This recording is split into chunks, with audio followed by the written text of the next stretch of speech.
नमस्कार, मैं हूं आपके साथ पूजा मिश्रा और आप देख रहे हैं जनसत्य न्यूज। एक बार फिर हाजिर हैं हम आपके सामने सुशांत सिंह केस मामले की बड़ी खबर जो है वो लेकर। आज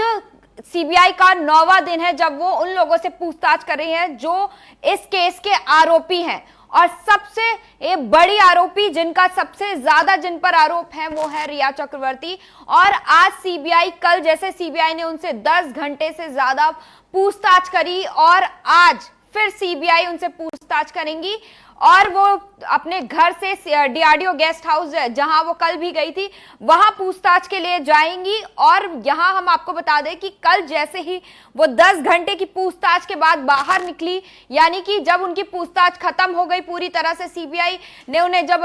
वहां पे पूछताछ के लिए बाहर जाने के लिए, घर जाने के लिए कहा, तो उसके बाद वो सीधा घर ना जाकर पहले वो मुंबई पुलिस स्टेशन गई और उसके बाद वो वहां से पुलिस प्रोटेक्शन लेके फिर अपने घर गई। उनको ऐसा लग रहा था कि नहीं तो उनको मीडिया के उन सवालों का जवाब देना पड़ता। उनके साथ उनके पिता थे इंद्रजीत चक्रवर्ती और साथ में सौविक चक्रवर्ती जो उनके भाई हैं वो भी गए। वो तीनों पहले मुंबई पुलिस स्टेशन गए, उसके बाद वो वहां से पुलिस प्रोटेक्शन के साथ अपने घर गए। और उस वक्त जब सारी मीडिया वहां पे मौजूद थी, उस वक्त रिया चक्रवर्ती की जो बौखलाहट थी, रिया चक्रवर्ती जिस गुस्से के साथ वहां से आ रही थी, जा रही थी, और सीबीआई पूछते के समय जब वो कैमरे में कवर हो रही थी तो उनको उस तरीके से देखा गया था कि वो बार बार वहां पे इशारों से कह रही थी कि कैमरे वालों को या मीडिया कर्मियों को वहां से हटाया जाए, जिससे वो अपने इधर से उधर जब वो कमरे से जा रही थी तो जो उनको कैप्चर किया गया है उससे इस साफ पता चलता है कि कहीं ना कहीं वो डरी हुई हैं। और उससे पहले जो उन्होंने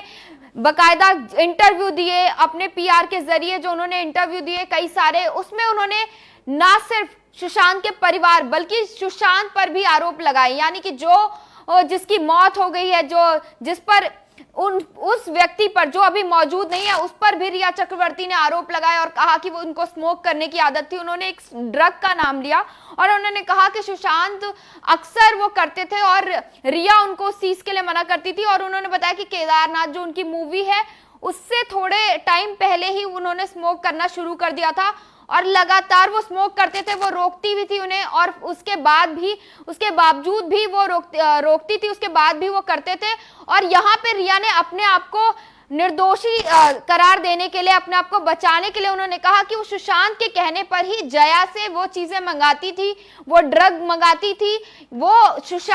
कहती थी कि सुशांत उनको बोला करते थे इसलिए वो ड्रग्स मंगाती थी। यानी आप साफ तौर पे देखिए कि हाँ, रिया किस तरह से अपने आप को बचाने के लिए सुशांत सिंह पर ही सारे जो गुनाह है वो मढ़ रही हैं और कुछ टाइम पे वो बाकी चीजें भी कहने लग जाएंगी कि सुशांत के कहने पर ही उन्होंने किया। और यहाँ हम आपको बता दें कि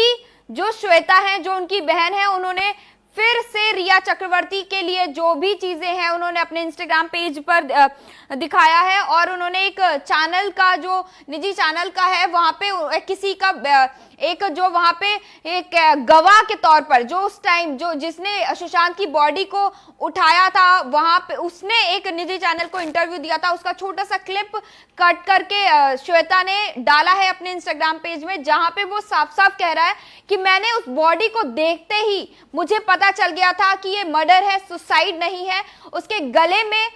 15 से 16 ऐसे इंजेक्शन या सुई की तरह यहाँ पे नोकीली चीजें गर्दन में थी और यहाँ पे उनके ऊपर की साइड एक टेप लगा हुआ था, जिससे ये साफ पता चलता है कि उनके साथ मारपीट करी गई है और उनकी टांगे टूटी हुई थी, उनकी टांगे मुड़ी हुई थी, जिससे उसको वहीं पर शक हो गया था। और उसके बाद वो वहां पे कुछ बोल नहीं पाया। उसके बाद उसने उनकी बॉडी उठा के वहां पे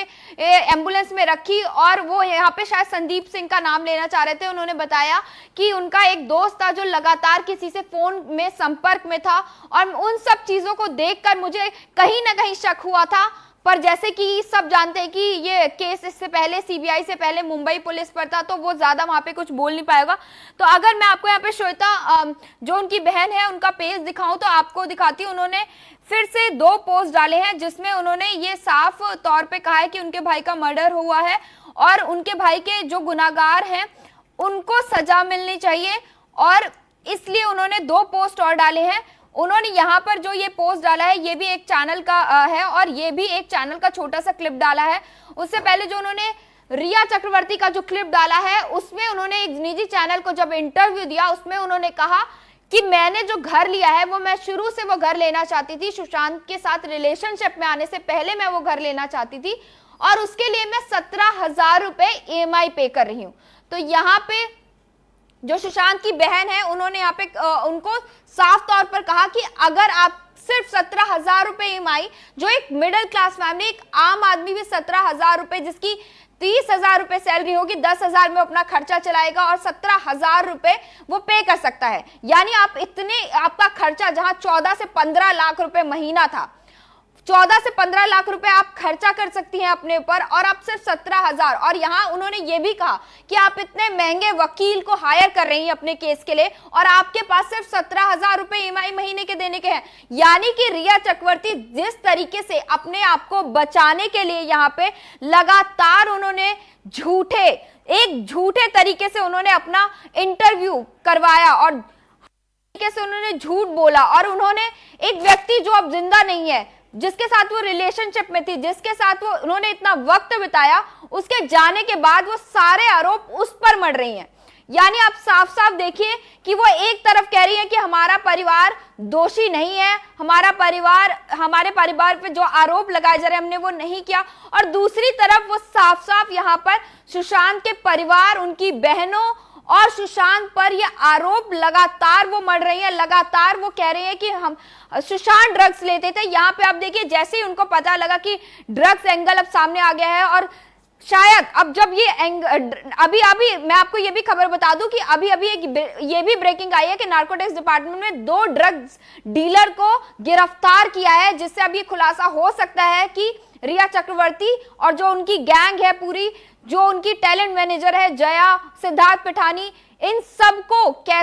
सब ने कैसे सुशांत को ड्रग्स दिए, कैसे। और उन्होंने कहा कि मैं उनकी चाय में जो चीजें मिला के देती थी, जो दवाई मिला के देती थी, वो मुझे सुशांत ही कहता था। यानी आप कोई छोटी बच्ची नहीं है जो आप जान रही है कि जिसके साथ आप हैं और वो गलत चीजें कर रहा है, तो आप उसको सही ना बताने की जगह आप उल्टा उसकी वो चीजें कर रही हैं जो वो आपको कह रहा है। यानी उन्होंने यहाँ पे आप साफ देखिए, उन्होंने अपने आप को बचाने के लिए सारा जो गलत काम है वो आप कह रही है सुशांत ने किया, क्योंकि सुशांत तो आएंगे नहीं उनको जवाब देने, उनको पता है। तो उन्होंने ये सारी चीजें बोल दी कि मुझे सुशांत ही ड्रग्स चीजों के लिए लेने के लिए कहता है, और वो काफी टाइम से एक ड्रग्स का नाम लिया जो उन्होंने कहा कि वो काफी टाइम से वो स्मोक करता था। यानी आप साफ साफ देखिए कि रिया चक्रवर्ती यहाँ पे बचने की कोशिश करे, और जैसे कि हमने आपको कल कई सवाल बताए थे, वही सवाल सीबीआई ने, उसी तरह के सवाल सीबीआई ने यहाँ पे रिया चक्रवर्ती से पूछे थे। और आज हो सकता है कि रिया चक्रवर्ती को जो बाकी दोषी हैं जैसे सिद्धार्थ पिठानी या जो नीरज या दीपेश, जिनका नाम उन बीच में इस केस में आ रहा है, उन लोगों को साथ में बिठा के चारों लोगों से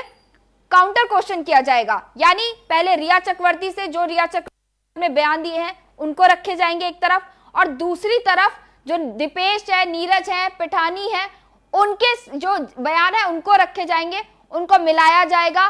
वक्त देखा जाएगा कि किस वक्त सिद्धार्थ बोल रहे हैं कि इस टाइम पे सुशांत ऐसे थे, और रिया ने जो बोला है, उन सब चीजों को एक साथ रख के आज सीबीआई उनसे और क्वेश्चन करेगी और काउंटर क्वेश्चन करेंगी। और हो सकता है सिद्धार्थ से उनके सामने बिठाकर यहाँ पे सीबीआई पूछे कि रिलेशनशिप के सुशांत और जो रिया है उनके रिलेशनशिप के बारे में पूछे कि वो कैसे एक साथ रहते थे, किस तरीके से वो रहते थे और कैसा उन दोनों का एक दूसरे के लिए व्यवहार था, वो सारी चीजें यहाँ पे पूछी जाएंगी। और आप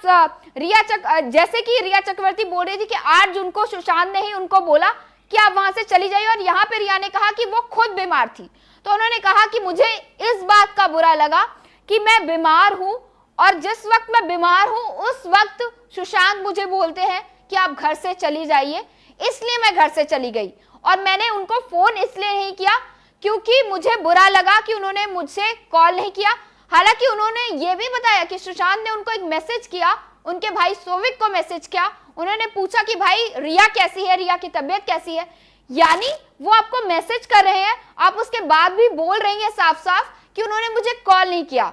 और उसके बाद ही रिया ने कहा कि मैंने उन्हें ब्लॉक कर दिया, हर जगह से मैंने हर तरफ से उनको ब्लॉक कर दिया। लेकिन यहाँ पे रिया का कहना है कि सुशांत जो है वो उनके भाई या उनके पेरेंट्स से बात कर सकते थे, उन्हें घर बुला सकते थे, और अगर वो बुलाते तो वो चली भी जाती। अगर उनको जाना होता तो शायद वो खुद ही उनको कॉल करती। और यहाँ पे साफ साफ पता चल रहा है कि छोटी बहुत लड़ाइयां सब जगह होती हैं, लेकिन यहाँ पे कुछ बड़ा मामला था, कुछ ऐसा गढ़ा जा रहा था जिससे सुशांत को उस चक्रव्यूह में फंसा रहे थे ये सारे मिलके। जिस तरीके से आप देखिए उनके घर में ये सारी बातें चल रही हैं कि जिस तरीके से उनको उनके यहाँ पे जो स्टाफ रखे जा रहे थे, इतने बड़े कोई सेलिब्रिटी नहीं थे वो जितने उनके यहाँ पे स्टाफ थे। जिस तरीके से उनके स्टाफ को मैनेज करने के लिए भी एक व्यक्ति रखा गया था, एक मैनेजर रखा गया था जो सैमुअल मिरांडा है, जो सुशांत की आईडी लेकर फेक सिम लिया करते थे, और रिया उन सिम से लोगों से बात करती थी, ड्रग्स डीलर से बात करती थी। जो बात अभी सूत्रों के हवाले से ये सारी खबरें आई हैं, और यहाँ पे जिस तरीके से ईडी ने अपना नार्कोटिक्स डिपार्टमेंट को चिट्ठी लेके बकायदा बताया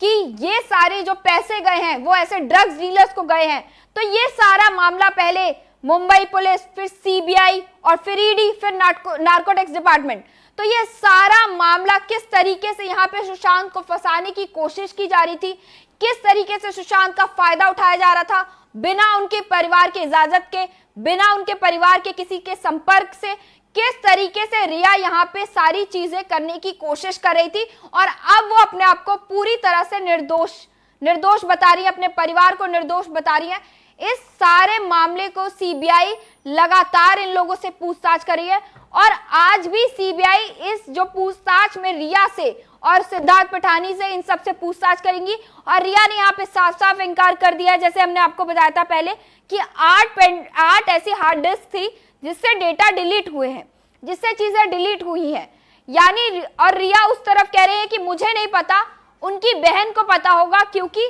8 जून के बाद 14 जून तक उनकी बहन उनके साथ थी, उनकी बहन से क्यों नहीं सवाल पूछा जा रहा, यानी इतने टाइम से आप उनके साथ थी, और सिर्फ कुछ दिनों के लिए 7-8 दिनों के बीच में जब उनकी मौत हुई उस वक्त उनकी बहन वहां पे आई, और आप कह रही हैं कि सारे सवाल उनसे पूछे जाएं, आपसे नहीं, उनसे कोई क्यों सवाल नहीं कर रहा। तो यहाँ पर आप साफ साफ तरीके से देखिए कि रिया अपने आप को पूरी तरह से बचाने की कोशिश कर रही है, पूरी तरह से वो सारे जो गुनाह हैं जो उन्होंने अभी तक चीजें करी, चाहे वो ड्रग्स हो रिलेटेड हो, चाहे कोई और, वो कहती है कि सुशांत एक राजा की तरह जीते थे। तो यहाँ पे आप सोचिए कि वो जीते थे, और यहाँ पे रिया चक्रवर्ती साफ साफ बोलती है कि वो अपने दोस्तों तक के लिए पैसे खर्च करते थे, तो अगर उन्होंने मेरे लिए इतने पैसे खर्च कर दिए तो इसमें आप लोगों को क्या बुरा लग रहा है, मीडिया वालों को क्या बुरा लग रहा है। तो यहाँ पे वो ये ही बताने की कोशिश कर रही है कि अगर मैं उनके साथ रिलेशनशिप में थी, मैं पैसे खर्च करवा रही थी, तो बाकी लोगों को क्या बुरा लग रहा है। तो यहाँ पे साफ साफ ये जाहिर होता है कि वो पूरे तरीके से अपने आप को और अपने परिवार को बचाने की कोशिश कर रही है। अब जिस तरह से सीबीआई उनसे पूछताछ कर रही है, जल्द ही ये आरोप जो है वो सच्चाई में बदल जाएंगे, और जल्द ही जो सुशांत सिंह राजपूत के कातिल है, जो मास्टरमाइंड है उनके मौत के, वो लोग सामने आएंगे। तो चलिए, ये तमाम अपडेट हम आपको देते रहेंगे। अभी के लिए इतना ही, नमस्कार।